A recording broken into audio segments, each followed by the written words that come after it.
Picture this familiar scene. Every parent recognizes the nightly ritual, bath time, cozy pajamas, and then that enchanting moment when you open a vibrant storybook brimming with princesses, magical creatures, and joyful conclusions. But what if I revealed that those bedtime stories you share with your children were originally crafted to frighten grown-ups? The classic tales we cherish, Cinderella, Snow White, Little Red Riding Hood, aren't genuine fairy tales at all. They're cleaned-up versions of medieval terror stories, actual crime reports, and survival manuals disguised in charming wrapping by Disney and the Brothers Grimm. Behind every once upon a time lurks a documented catastrophe, an actual homicide, or a historical atrocity so savage that entire communities transformed them into warning tales to protect their children. Those menacing wolves. They represented serial murderers. The evil stepmothers. They were genuine poisoners. These beloved childhood stories carry death tolls. The Brothers Grimm weren't gathering fairy tales, they were recording crime scenes. June 26, 1284, in the quiet German town of Hamelin. As sunset approaches and families gather for dinner, every parent in town confronts the same devastating realization: their children have vanished. Not merely missing, gone. All of them. 130 youngsters aged 4 to 14 had disappeared without explanation. The documentation remains intact, etched into church windows, chronicled in town records, preserved by medieval scribes who couldn't comprehend what they had witnessed. Hamelin maintained detailed records of this incident because it was so catastrophic it nearly obliterated their entire community in a single night. What makes this more spine-chilling is that the original account had nothing to do with rats. That element was added centuries later, probably to make the story less terrifying for children. The earliest records simply describe a mysterious figure in bright clothing who led the children away with some form of music, and they never returned. Medieval historians proposed various theories. Some believed the children were conscripted for a crusade and perished during the journey. Others suspected they were taken to populate new settlements in Eastern Europe, a common practice where young people were essentially kidnapped to colonize dangerous territories.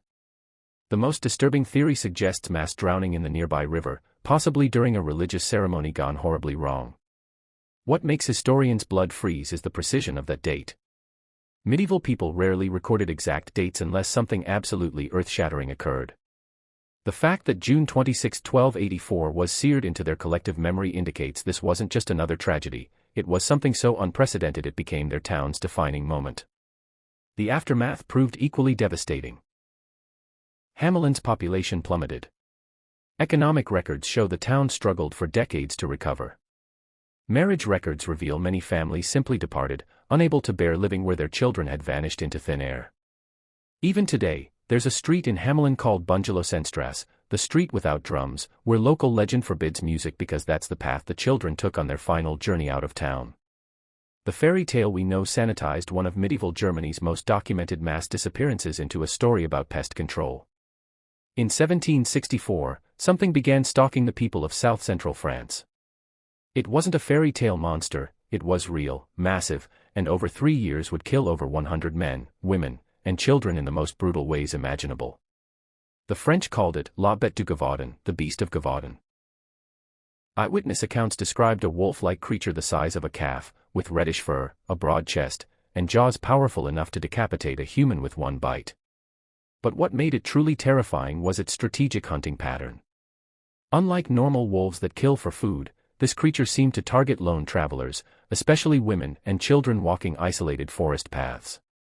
Sound familiar? The beast had a distinct pattern. It would stalk victims for miles, wait for complete isolation, then attack with surgical precision, often going straight for the throat or head. Survivors described how it would stand on its hind legs like a human, how it seemed to study its prey before striking, and how it appeared to relish the terror it caused. King Louis XV was so disturbed by reports that he sent his finest hunters, offering massive rewards for the creature's capture. The attacks became international news. Entire regions lived in terror, afraid to let their children walk anywhere alone. Here's the connection to Little Red Riding Hood. The beast specifically targeted young girls carrying baskets of food to relatives. Multiple documented attacks involved girls between 8 and 16 years old walking forest paths to deliver bread, cheese, or medicine to grandparents or sick family members. Marie-Jeanne Vallée, age 19, fought off the beast with a spear when it attacked her while carrying food to her family. Her detailed testimony describes exactly the scenario we know from the fairy tale: a lone girl, a basket of food, a forest path, and a predator that seemed almost human in its cunning. The original versions of Little Red Riding Hood were far more graphic than Disney would have you believe. In Charles Perrault's 1697 version, the wolf tricks the girl into eating her own grandmother's flesh and drinking her blood before devouring her alive. There's no heroic woodsman, no happy ending, just death and consumption. What's even more chilling is that wolf attacks were documented across medieval Europe for centuries. Church records from Germany, France, and Eastern Europe contain hundreds of accounts of wolves entering villages, dragging away children, and terrorizing communities. The big bad wolf wasn't a metaphor, it was a survival guide disguised as a story. Medieval parents used these tales to teach their daughters a brutal lesson: never trust strangers, never walk alone, and always be suspicious of anyone asking too many questions about your destination. The fairy tale was a medieval Amber Alert system. Between 1315 and 1322, Europe experienced what historians call the Great Famine: 7 years of crop failures, livestock death, and starvation so severe it fundamentally changed medieval society. During this period, something unthinkable became routine: parents walking their children deep into forests and abandoning them to die. This wasn't cruelty, this was mathematics. Medieval families faced an impossible calculation: with grain prices skyrocketing by 800% and winter approaching, they could either watch their entire family starve slowly or sacrifice the youngest members so adults and older children might survive until spring. Court records from across Europe document hundreds of cases of child abandonment during these famine years. The process was heartbreakingly systematic. Parents would tell their children they were going foraging or visiting relatives, walk them miles from home deep enough into the forest that the children couldn't find their way back, then leave them with whatever scraps of food they could spare and disappear while the children were sleeping or distracted. But here's where the Hansel and Gretel story gets its most disturbing details: the cannibalism wasn't fictional either. Medieval chronicles from this period document cases of parents eating their own children who had died of starvation. More horrifying still, there are recorded instances of strangers luring hungry children into their homes with promises of food, only to kill and eat them. The gingerbread house wasn't a fairy tale invention, it was a warning about predators who used food as bait during times of desperation. In some German regions, authorities found evidence of what they called witch houses, isolated cottages where desperate adults had resorted to cannibalism. These weren't supernatural witches casting spells, they were starving people who had crossed the ultimate moral boundary to survive. The brothers Grimm collected their version of Hansel and Gretel in early 19th century Germany, a region devastated by repeated famines and the 30 Years' War. The story they recorded reflected generational trauma, the collective memory of times when parents had to choose between keeping their children alive and keeping themselves alive. The most chilling detail in the original Grimm version is how matter-of-factly the parents discuss abandoning their children. There's no agonizing moral debate, no tears, no dramatic emotion. The father simply says they have no choice, and the stepmother agrees. This cold pragmatism reflects how normalized child abandonment had become during survival situations. Archaeological evidence supports these stories. Excavations of medieval forest sites have uncovered small graves containing the remains of children who died alone in the wilderness. Carbon dating places many of these burials during known famine periods, suggesting child abandonment was far more common than historical records indicate.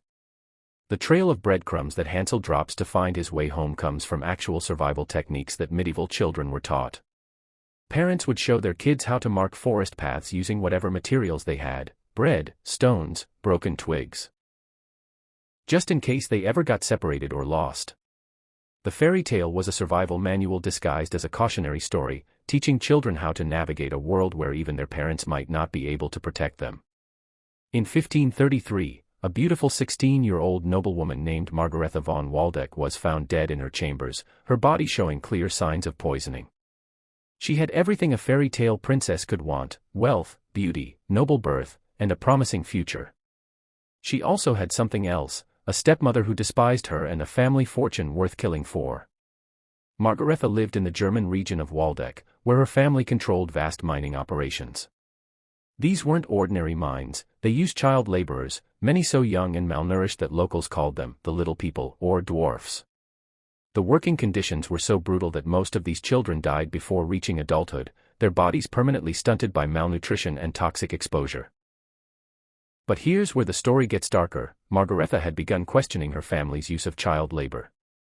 Court documents suggest she was planning to reform the mining operations, potentially costing her stepmother and half-brothers enormous profits. Within months of these discussions, she was dead. The autopsy conducted by the court physician concluded that Margaretha had been systematically poisoned over several weeks, a method that would leave her weak, pale, and appearing to sleep for long periods before finally killing her. Sound familiar? Her stepmother, Katharina von Hatzfeld, had married Margaretha's father primarily for financial gain and had already secured inheritance rights for her own children. With Margaretha gone, the family fortune would be entirely under her control. But the most chilling detail wasn't discovered until centuries later. In the 1990s, researchers examining Margaretha's preserved hair found traces of multiple toxic substances. Arsenic, mercury, and other heavy metals commonly used as slow-acting poisons in medieval Germany. The concentration level suggested deliberate, repeated administration over at least 6 weeks. The magic mirror element of the story may have originated from Margaretha's real-life situation. Her stepmother was known to be obsessively vain and had commissioned multiple mirrors from Venetian craftsmen, an enormous expense that demonstrated both wealth and narcissism. Palace records show she spent more on mirrors and cosmetics than most noble families spent on food. The brothers Grimm collected their version of Snow White in the same German region where Margaretha had lived, nearly 300 years later. Local oral traditions had kept her story alive, transforming the real-life murder into a cautionary tale about family betrayal and the dangers beautiful women faced from jealous relatives. Even more disturbing is what happened to Margaretha's body after death. Following medieval noble customs, she was displayed in an open coffin for several days to allow mourners to pay respects. But witnesses noted something strange. Despite being dead for days, she looked as if she were merely sleeping, her skin still pale but not decomposed. This sleeping death appearance was actually caused by the specific poisons used to kill her. Certain toxic combinations could preserve the body temporarily while causing a death that appeared peaceful and natural. The real Snow White wasn't awakened by a prince's kiss, she was murdered by her stepmother in a calculated plot to steal her inheritance, then displayed like a doll while her killer inherited everything she had owned. The fairy tale transformed a documented case of family murder into a story about vanity and jealousy, but the core truth remained: sometimes the people closest to you are the most dangerous. In 1634, Italian poet Giambattista Basile published a collection of folk tales that would shock modern readers into silence. Among them was Sun, Moon, and Talia, the original version of Sleeping Beauty, and it contained no kiss, no romance, and no happy awakening. Instead, it documented something far more sinister that was happening to unconscious women across medieval Europe. Here's what actually happened in Basile's version. The princess falls into her enchanted sleep as a teenager. A king finds her body and, instead of trying to wake her with a kiss, he rapes her repeatedly while she's unconscious. She remains asleep through 9 months of pregnancy and only wakes up when one of her newborn twins accidentally sucks the splinter from her finger while trying to breastfeed. This wasn't Basile inventing a shocking plot twist, he was recording a story that reflected a horrifying reality of his time. Medieval medical texts document a condition they called sleeping sickness or cataleptic states, likely what we now recognize as catatonic episodes, severe depression, or neurological conditions that left patients unresponsive for weeks or months. Noble families would keep these afflicted daughters alive, hoping they would eventually recover. But court records from across Europe reveal what sometimes happened to these unconscious women. Servants, visitors, and even family members would sexually assault patients who couldn't resist or report the crimes. When these women became pregnant while unconscious, the pregnancies were often attributed to supernatural causes or divine intervention. The most documented case comes from 16th century France, where a noblewoman named Marguerite d'Avar recorded the story of a young woman who fell into a catatonic state after a traumatic event. She was cared for by nuns in a convent, but when she awoke months later, she was pregnant. The resulting investigation revealed that multiple men had assaulted her while she was unconscious, including clergy members who were supposed to be protecting her. What makes Basile's version even more disturbing is what happens after the princess wakes up. The king who raped her is already married, and when his wife discovers he has 2 secret children with an unconscious woman, she tries to have the children cooked and served to him as dinner. The princess only escapes death when the cook secretly substitutes animal meat instead. This cannibalistic revenge wasn't fantasy either. Medieval chronicles document multiple cases of wives murdering their husbands' illegitimate children, sometimes by poison, sometimes by more brutal methods. The legal system offered little protection for children born from adultery or assault. The spinning wheel curse element of later versions may have originated from real medical conditions. Ergot poisoning from contaminated grain could cause seizures, hallucinations, and extended periods of unconsciousness. Families might blame these episodes on curses or supernatural forces rather than acknowledging the medical reality. When Charles Perrault rewrote the story in 1697, he sanitized the rape into a romantic kiss and eliminated the cannibalistic revenge plot entirely. The Brothers Grimm sanitized it further, making the prince even more heroic and the awakening even more magical. But the original story was a warning disguised as entertainment. It taught medieval audiences that unconscious women were vulnerable to predators, that the men who claimed to rescue them might be the greatest danger of all, and that the consequences of these assaults could destroy entire families. The fairy tale transformation of rape into romance reveals how desperately later generations wanted to believe that unconscious women were safe, that powerful men were heroic, and that happy endings were possible even after the worst violations. The real Sleeping Beauty never consented to anything that happened to her. She was a victim who became a mother while unconscious, then spent the rest of the story trying to survive the consequences of crimes committed against her body while she couldn't fight back. In 1440, French authorities arrested one of the wealthiest noblemen in Europe on charges so horrific that even medieval courts, accustomed to brutality, struggled to process the evidence. Gilles de Rais, a war hero who had fought alongside Joan of Arc, was accused of torturing, raping, and murdering over 140 children in his castle dungeons. The investigation that followed would inspire one of history's most terrifying fairy tales. Gilles de Rais wasn't just wealthy. He was obscenely rich, owning multiple castles, vast estates, and enough gold to fund private armies. He was also intelligent, charming, and devastatingly handsome, exactly the kind of man parents would trust with their children. For over a decade, children had been disappearing from villages around his estates. Poor families would send their sons and daughters to work in his castles as servants, and the children would simply vanish. When desperate parents asked questions, they were told the children had been sent to other estates or had run away. The payments to families stopped, but so did all contact.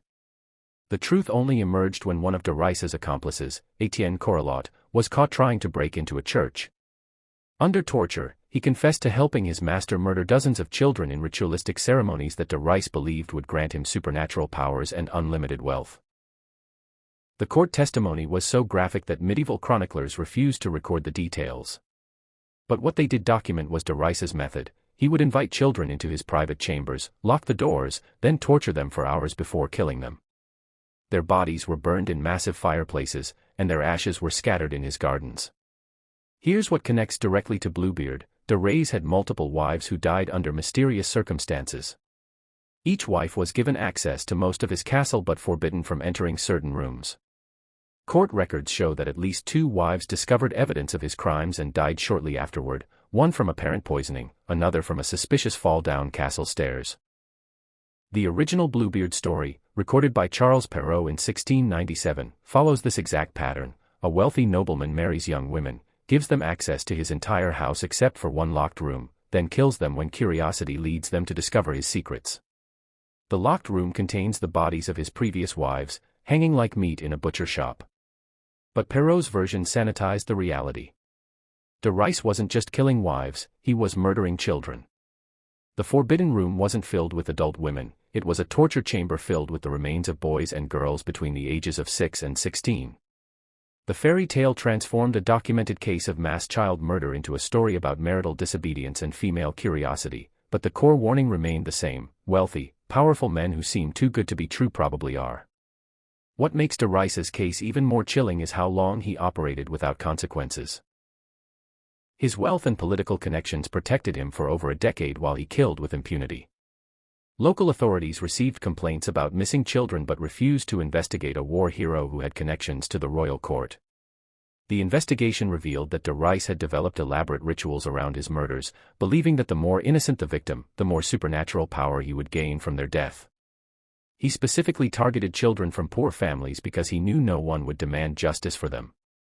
When he was finally executed in 1440, over 800 families came forward claiming their children had disappeared after going to work in his castles.